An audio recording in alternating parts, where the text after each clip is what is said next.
Hello दोस्तों, क्या आपको लगता है कि आईपीएल सिर्फ एंटरटेनमेंट के लिए बनाया गया है? अगर आपका जवाब हाँ है तो शायद ये वीडियो देखने के बाद आपको अपनी राय बदलनी पड़े। आज हम इस वीडियो में आईपीएल के पीछे की काली सच्चाई के बारे में बात करेंगे। हम बात करेंगे कि कैसे आईपीएल पैसे कमाने की मशीन बना हुआ है और कैसे ऑनलाइन गेम प्ले और बैटिंग ऐप्स ने क्रिकेट को अंदर से खोखला कर दिया है। वीडियो को अंत तक जरूर देखें क्योंकि आज हम ऐसे फैक्ट के बारे में बात करने वाले हैं जो आपकी आंखें खोल देंगे। तो आइए शुरू करते हैं video. The famous phrase goes, if you live by the sword, you will die by the sword. Of course.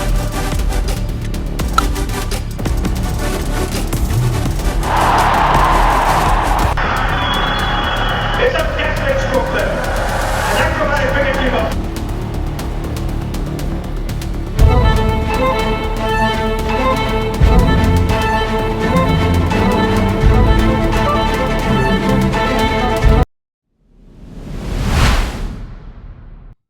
तो दोस्तों, आईपीएल के मनी गेम को समझने से पहले हम ये समझ लेते हैं कि आईपीएल की शुरुआत कैसे हुई।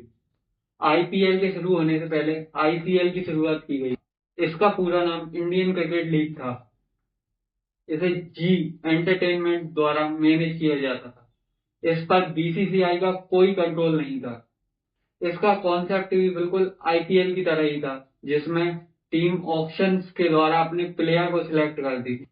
पर बीसीसीआई इस आईपीएल से नाखुश थी क्योंकि बीसीसीआई का इस पर डायरेक्ट तौर पर कोई कंट्रोल नहीं था। इन्होंने इसके लिए प्लेयर्स पर कई तरह के बैन लगाए।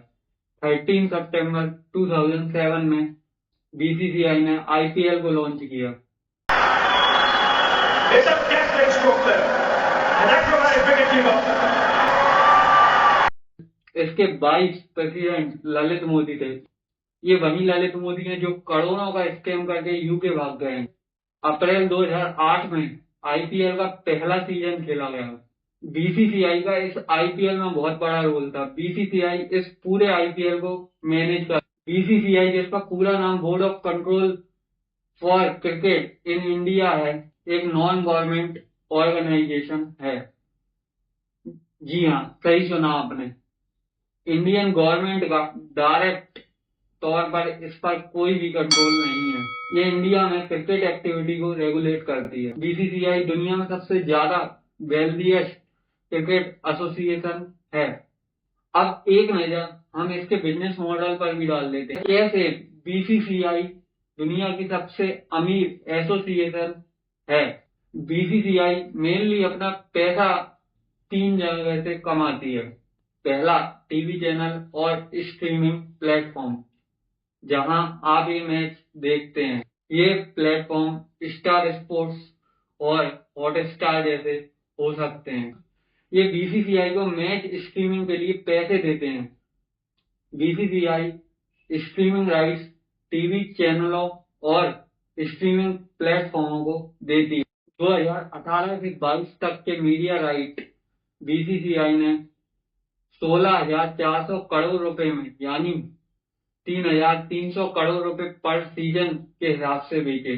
अब 2023 से लेकर 27 तक के मीडिया राइट जियो हॉटस्टार को 48,390 करोड़ रुपए में बेचे गए। जी हाँ, 48,390 करोड़। आप इमेजिन कर सकते हो ये पैसा कितना होता है। ये पैसा हाफ बीसीसीआई और हाफ आईपीएल टीम के बीच में बांट दिया जाता है। अब आप यहाँ पर ये सोच रहे होंगे कि इतने सारे पैसे ये प्लेटफॉर्म बीसीसीआई को दे रहे हैं तो क्या ये प्रॉफिट भी बना पा रहे होंगे? तो इसका जवाब है हाँ। ये जितना पैसा अपने स्ट्रीमिंग राइट खरीदने के लिए खर्च करते हैं उससे दुगना या तिगना पैसा बनाते हैं। कुछ सेकंड का एड चलाने के लिए ये लोग लाखों रुपए चार्ज करते हैं। सेकंड जो सोर्स ऑफ इनकम है वो है टीम्स।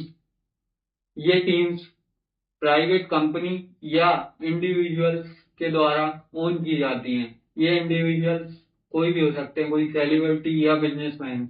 जब प्लेयर्स की ऑप्शन होती है तो उससे जो पैसा जनरेट होता है वो भी बीसीसीआई को जाता है। ये पैसा करोड़ों में होता है। तीसरा और जो मेन इनकम सोर्स है बीसीसीआई का वो है स्पॉन्सर। स्पॉन्सर्स भी यहाँ पर कई तरह के होते हैं, लेकिन बीसीसीआई का पैसा जिस सोर्स से आता है वो है टाइटल स्पॉन्सर। जी हाँ, टाइटल स्पॉन्सर वो स्पॉन्सर होते हैं जिनका नाम आईपीएल के साथ जुड़ा होता है, जैसे कि वीवो आईपीएल, पेप्सी आईपीएल, या अब हम करेंटली बात करें तो टाटा आईपीएल। जब आईपीएल की शुरुआत की गई थी तो उसका टाइटल स्पॉन्सर था डीएलएफ, जो 40 करोड़ पर ईयर था। उसके बाद पेप्सी और वीवो स्पॉन्सर रहे।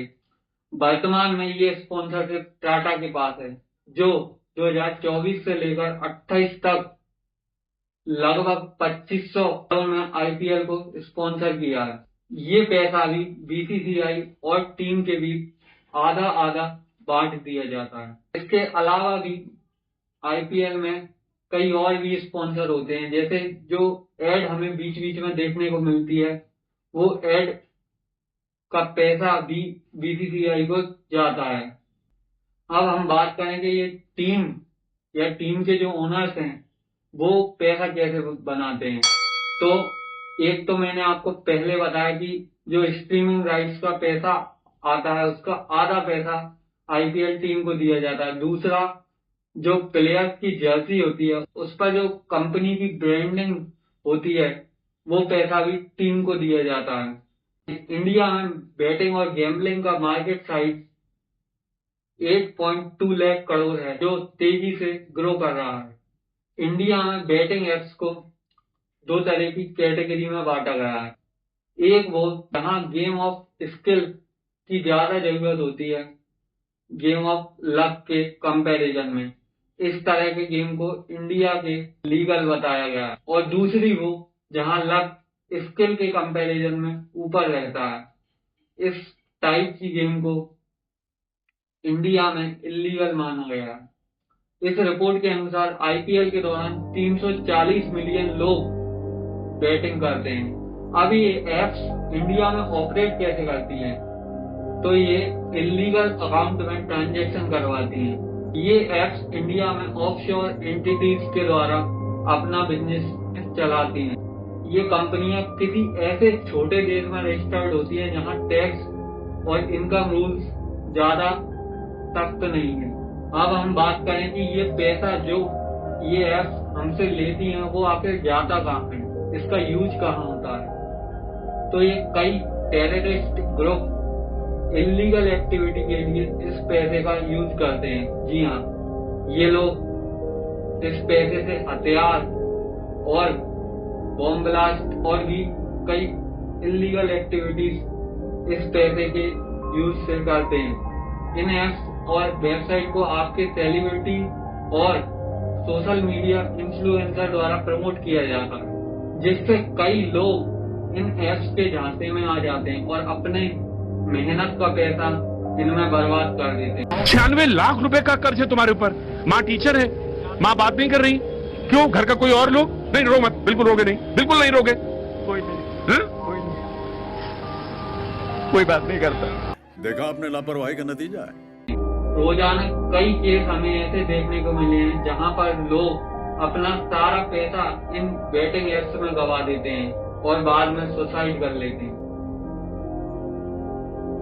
ऐसा नहीं है कि ये एप्स इंडिया में पूरी तरह से लीगल है। इवन फैंटेसी ऐप को भी कई स्टेट हमारे देश में ऐसी हैं जिन्होंने बैन कर रखा है। इसीलिए ये एप्स अपने डिस्क्रिप्शन में डाल देती है कि आप अगर इन स्टेट से हो तो इस ऐप या वेबसाइट को तुरंत छोड़ दो। पर इससे क्या होता है, ये तो केवल कहने की बात है। अंत में मैं दोस्तों आपसे केवल इतना ही कहना चाहूंगा कि आप इन एप्स और वेबसाइट से दूर रहें, अपना कीमती पैसा इनमें बर्बाद ना करें, अपने पैसे का यूज सही जगह पर करें। कमेंट में हमें आपकी राय जरूर दें और इस वीडियो को लाइक करें। तो दोस्तों, हम मिलते हैं आपसे अगली वीडियो में नए टॉपिक के साथ। तब तक के लिए नमस्कार, बाय।